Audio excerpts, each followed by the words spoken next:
होली हमारे देश का एक विशिष्ट सांस्कृतिक एवं आध्यात्मिक त्योहार है।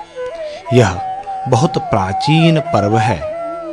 जैमिनी ने पूर्व मीमांसा सूत्र में लिखा कि होली का प्रारंभिक शब्द रूप होलाका था। आचार्य जैमिनी का कथन है कि इसे सभी आर्यों द्वारा संपादित किया जाना चाहिए। काठक गृह्य सूत्र के एक सूत्र की टीका में देवपाल ने लिखा है, होला कर्म विशेषः सौभाग्याय स्त्रीणां प्रातरनुष्ठीयते तत्र होलाके राका देवता।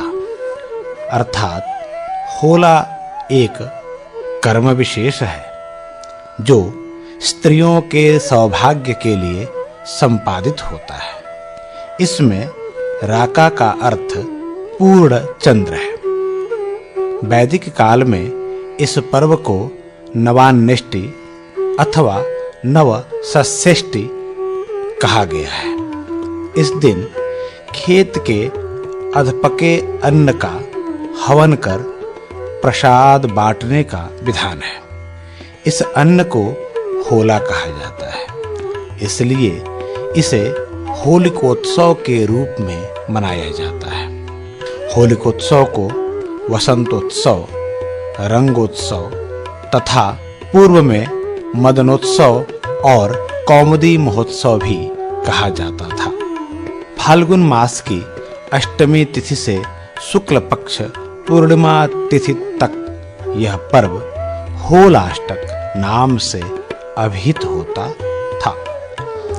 वर्तमान में आज भी काशी में रंगभरी एकादशी का आयोजन होता है और वहां के स्थानीय लोग काशी विश्वनाथ को अबीर गुलाल चढ़ाते हैं। वेदव्यास प्रणीत महाभारत के अंश श्रीमद् भगवत गीता में श्री कृष्ण कहते हैं, मासानाम मार्गशीर्षोऽहं ऋतूनाम कुसुमाकरः। अर्थात महीनों में मार्गशीर्ष तथा ऋतुओं में वसंत हूँ। वसंत ऋतु में प्रकृति झूम उठती है। वृक्षों पर नए किशलय वर्ण के पत्ते तथा नवपुष्पित फूल दूर से ही लोगों के आकर्षण का विषय बनते हैं।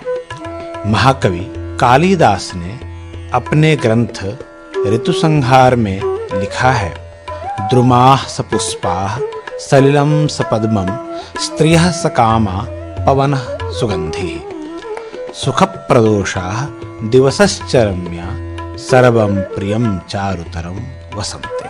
सर्वं प्रियं चारुतरं वसन्ते। इस वसंत ऋतु में कुसुमायुध की पूजा होती थी। श्री हर्षकृत रत्नावली नाटिका में कौशाम्बी का भव्य वर्णन प्राप्त होता है, जिसमें यह बताया गया है कि चारों तरफ बिखेरे गए सुगंधित अबीर गुलाल से संपूर्ण कौशाम्बी नगरी पीली पीली दिखलाई दे रही है। लोग धारा यंत्र श्रृंग से चारों ओर एक दूसरे पर जल का प्रक्षेपण कर रहे हैं। घनी उछल कूद से कीचड़ व्याप्त हो गया है तथा स्त्रियों के भाल से गिरने वाले रंग से फर्श सिंदूरी वर्ण का हो गया है। धारा यंत्र विमुक्त संततपयः पूरप्लुते सर्वतः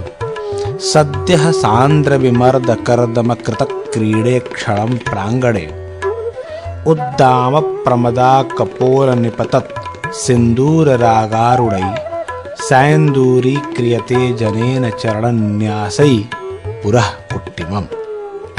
राजभवन के मुख्य प्रांगण में आयोजित इस पर्व की सिद्धता और भव्यता के साथ चाकचिक्यता को देखकर राजा उदयन का विदूषक वसंतक उछल पड़ता है और वह कहता है, प्रेक्षस्व तावदस्य मधुमत्त कामिनी जनस्वयं ग्राह गृहीतं श्रृंगक जल प्रहार नृत्य नागर जनजनित कौतूहलस्य समन्ततः शब्दायमान मर्दलोद्दाम चरचरी शब्द मुखर रथ्यामुख शोभिनः प्रकीर्ण पटवास पुंज पिंजरित दश दिशा मुखस्य सस्रीकतां मदन महोत्सवस्य। अर्थात मदिरा पान से मतवाली कामिनियों के द्वारा स्वयं हाथों से पकड़ी हुई पिचकारियों द्वारा जल प्रहार से इधर-उधर उछल कूद करते हुए नागरिक जनों के कौतूहल तथा चारों ओर मृदंगों के बढ़ते हुए ध्वनि से मुखरित कुंजों के मध्य से निकलने वाली पगडंडियों के निवास तथा उड़ाए गए गुलालों के ढेर से पीली बनी हुई दसों दिशाओं वाले उस मदन महोत्सव की शोभा देखिए।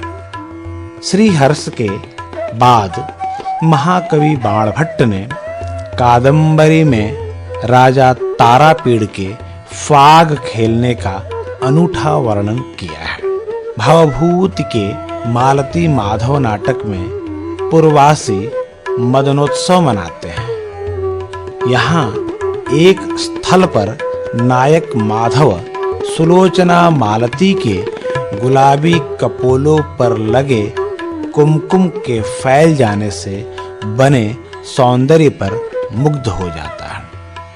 राजशेखर ने अपने काव्य मीमांसा में मदनोत्सव पर झूला झूलने का उल्लेख किया है।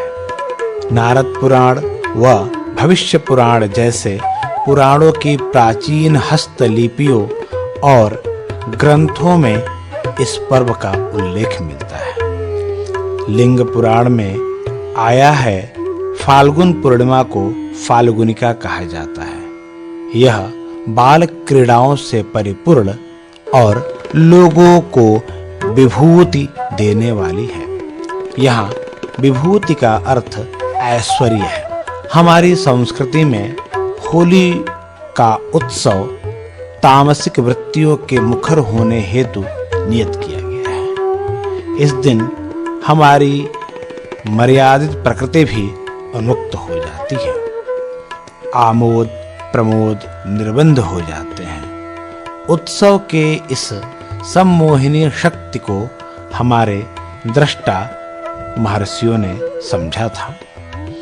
उन्होंने यज्ञों में वसंत को आज्य कहकर घोषित किया है। पुरुष सूक्त के इस मंत्र के अनुसार यत्पुरुषेण हविखा देवा यज्ञमतन्वत बसंतो स्यासि दाज्यं ग्रीष्म इधमः। अपने विभिन्न नामों और उपाधि से व्यवहृत होली पर्व को नववर्ष का उदय मानते हैं। इस अवसर पर ईश्वर से प्रार्थना करते हुए सर्वत्र मधुमय वातावरण की कल्पना करते हैं। मधुवातारितायते मधुक्षरन्ति सिन्धवः माध्वीर्नः संतोखदि मधुनक्तमुतोखशो मधुमत्पार्थिवं रजः। इस प्रकार हम देखते हैं कि होली एक दिन विशेष का पर्व नहीं है, अपितु यह कभी पाक्षिक अथवा मासिक पर्व के रूप में व्यवहृत होता था।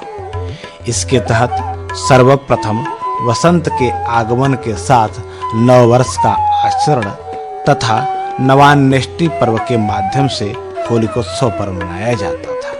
किंतु यह क्रम यहीं विरमित नहीं होता है, अपितु इसके बाद कुसुमायुध का पूजन भी इसमें होता था। निश्चित रूप से जब मनुष्य ने अपने भावों को प्रकृति के समान बनाया होगा, तभी किसी उत्सव का सूत्रपात हुआ होगा। मनुष्य ने जब प्रकृति को, उसके उपादानों को आनंदपूर्ण दृष्टि से देखा होगा, तभी वे आनंद युक्त दिखाई पड़े होंगे और तभी होली जैसे आमोद प्रमोद के पर्व का उदय हुआ हो।